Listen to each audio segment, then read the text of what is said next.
Assalamualaikum warahmatullahi wabarakatuh. Perkenalkan, nama saya Wiwik Sulistiawati, salah satu mahasiswa semester 2 Magister Manajemen Inovasi pada Universitas Teknologi Sumbawa.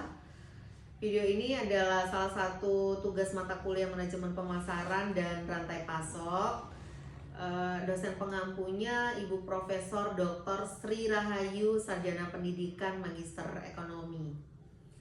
Video kali ini kami akan menyampaikan pembahasan terkait strategi pemasaran dan perbaikan rantai pasok untuk meningkatkan daya saing UMKM di era digital. Objek studi kami yaitu adalah usaha kerajinan tenun Bima yang berlokasi di Kota Bima, Provinsi Nusa Tenggara Barat. Bima, Nusa Tenggara Barat itu dikenal sebagai salah satu pusat kerajinan tenun tradisional yang memiliki nilai budaya dan seni yang sangat tinggi. Kain tenun Bima itu bukan sekadar produk tekstil, melainkan warisan budaya yang mengandung makna filosofis dan keindahan motif khas daerah. Di tengah persaingan pasar yang semakin terbuka dan kemajuan teknologi digital, usaha kerajinan tenun Bima ini adalah merupakan salah satu pelaku UMKM lokal, memiliki peran strategis dalam melestarikan budaya sekaligus mendorong perekonomian masyarakat. Namun di balik keunggulan produk yang unik, banyak pengrajin tenun itu masih menghadapi tantangan besar, baik dalam hal pemasaran maupun pengelolaan alur produksi dan pasokan bahan bakunya. Video ini kami susun berdasarkan hasil observasi dan wawancara langsung dengan pengelola usaha. Tujuannya adalah untuk menganalisis kondisi usaha saat ini, mengevaluasi strategi yang diterapkan, mengidentifikasi kendalanya, serta merumuskan strategi perbaikan agar usaha kerajinan tenun Bima itu dapat meningkatkan daya saing, memperluas jangkauan pasar, dan berkembang di era digital saat ini. Profil usaha dan analisis kondisi UMKM Tenun Bima. Identitas usahanya adalah nama usaha kerajinan tenun Bima. Jenis usahanya industri kreatif dan kerajinan rumahan. Lokasinya di wilayah Kabupaten Kota Bima, Nusa Tenggara Barat. Tahun berdirinya diwariskan secara turun-temurun. Usaha formalnya mulai tercatat hingga dari tahun 1980-an hingga berkembang saat ini. Skala usahanya adalah UMKM dengan tenaga kerja terdiri dari pengrajin lokal, ibu rumah tangga, dan masyarakat sekitar, beroperasi secara kelompok atau perorangan yang tergabung dalam paguyuban. Karakteristik produknya, produk utama itu berupa kain tenun tradisional Bima dengan motif khas seperti kesagi, kau, sulaiman, dan motif alam lainnya yang memiliki makna simbolis. Target konsumennya yang utama adalah masyarakat lokal Bima dan sekitarnya yang menggunakan kain tenun untuk keperluan adat, upacara, maupun busana sehari-harinya. Sekundernya yaitu wisatawan domestik maupun mancanegara yang berkunjung ke Bima dan mencari oleh-oleh khas serta kolektor kain tradisional. Potensialnya pasar nasional dan industri fashion yang mengangkat tema budaya lokal. Kondisi operasional, produksi dilakukan secara manual dengan keterampilan tangan waktu pengerjaannya itu sangat cukup lama berminggu-minggu. Satu kain itu dibuat berminggu-minggu sehingga kapasitas produksinya itu terbatas.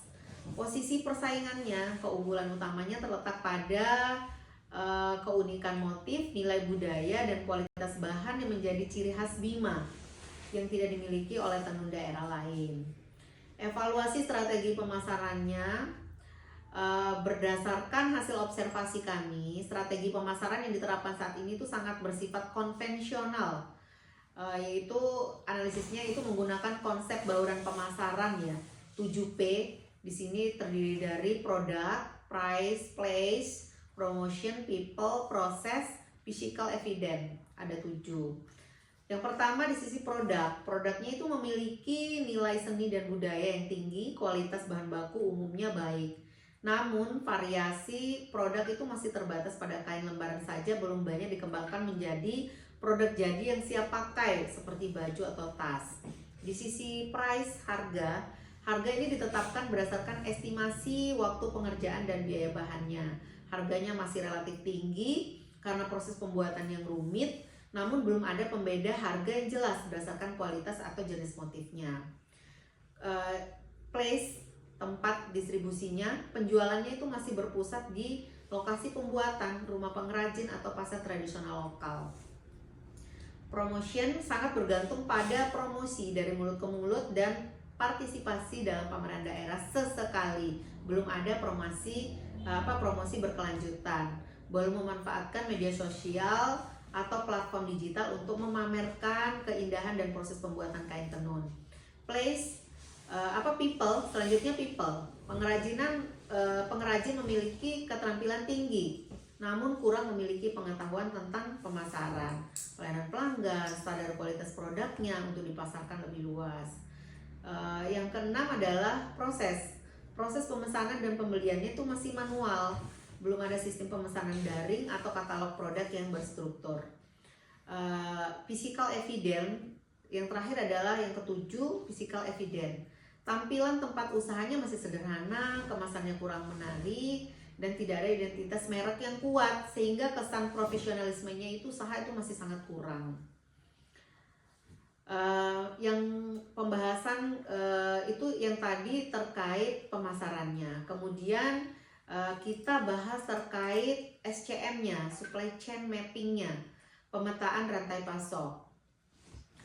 Berikut adalah pemetaan rantai pasok yang diterapkan pada usaha kerajinan tenun Bima. Itu terdiri dari suppliernya, kemudian pengadaan bahan bakunya, penyimpanan persediaannya, proses produksi, distribusi, sampai dengan konsumen akhir.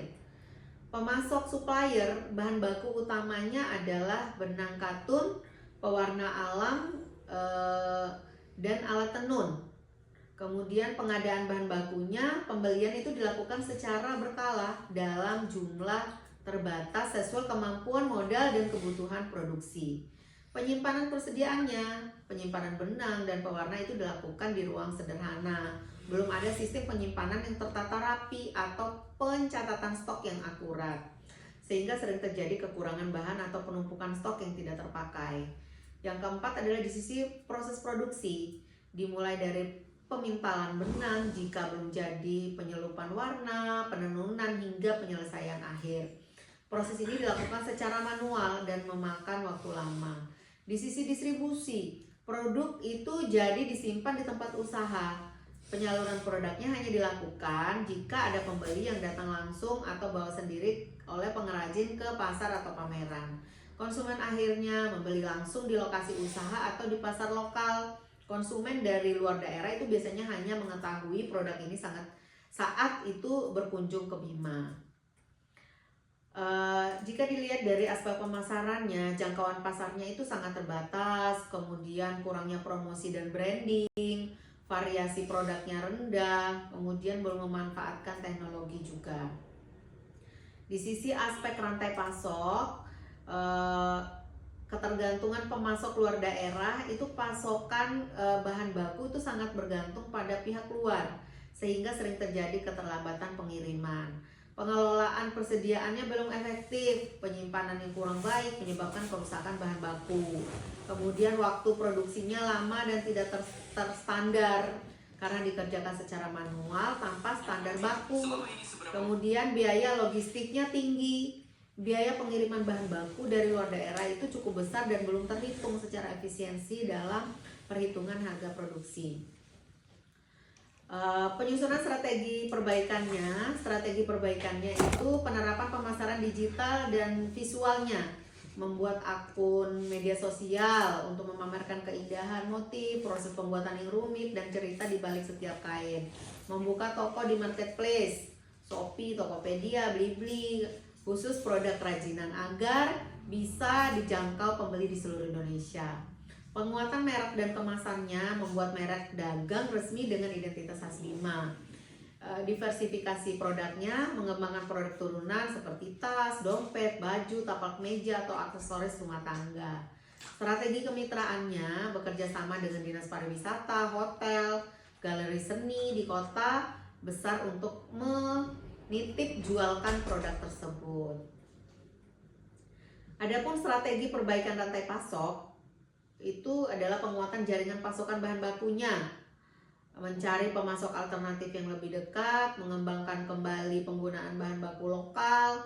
Kemudian yang kedua adalah optimalisasi penyimpanan, memperbaiki ruang penyimpanan agar aman dari kerusakan, serta menerapkan pencatatan sederhana mengenai stok masuk dan keluar agar perencanaan produksi lebih akurat dan tidak ada bahan yang terbuang.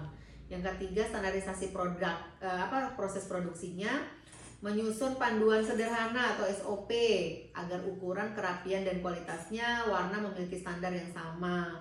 Membagi tugas kerja agar proses lebih efisiensi, misalnya ada yang khusus mencelup, ada yang khusus menenun. Yang keempat adalah efisiensi distribusi, menggunakan jasa pengiriman paket yang terpercaya dan membuat kemasan yang tahan banting untuk pengiriman jarak jauh. Prediksi hasil yang akan diperoleh jika strategi perbaikan di atas diterapkan secara konsisten, maka potensi manfaat dan dampak yang akan diperoleh oleh usaha kerajinan tenun Bima adalah peningkatan volume penjualan, kemudian efisiensi biaya, peningkatan nilai dan daya saing, pelestarian budaya, kemudian kepuasan dan loyalitas pelanggan.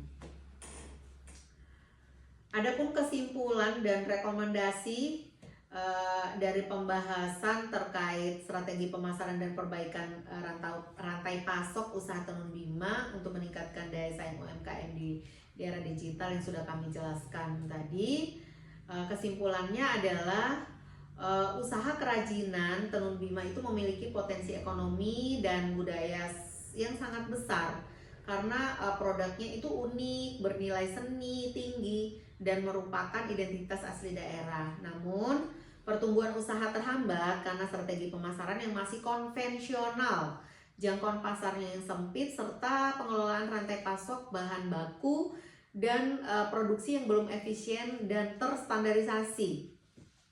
Penerapan pemasaran digital untuk mempromosikan keunikan produk, perbaikan kemasan, serta penguatan pasokan bahan baku adalah langkah kunci untuk meningkatkan daya saing di era digital.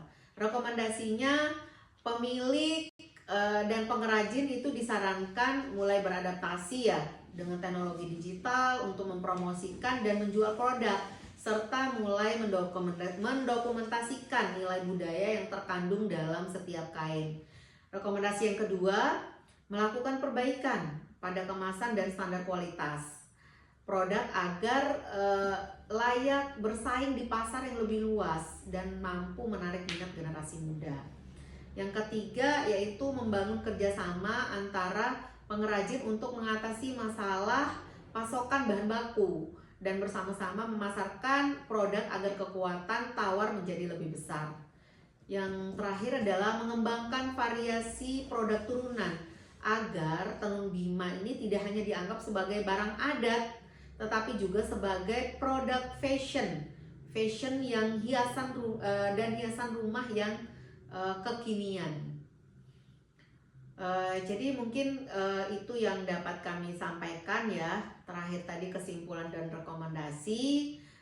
Semoga demikian video ini adalah demikian video yang kami sampaikan terkait pembahasan strategi pemasaran dan perbaikan rantai pasok usaha tenun Bima untuk meningkatkan daya saing UMKM di era digital.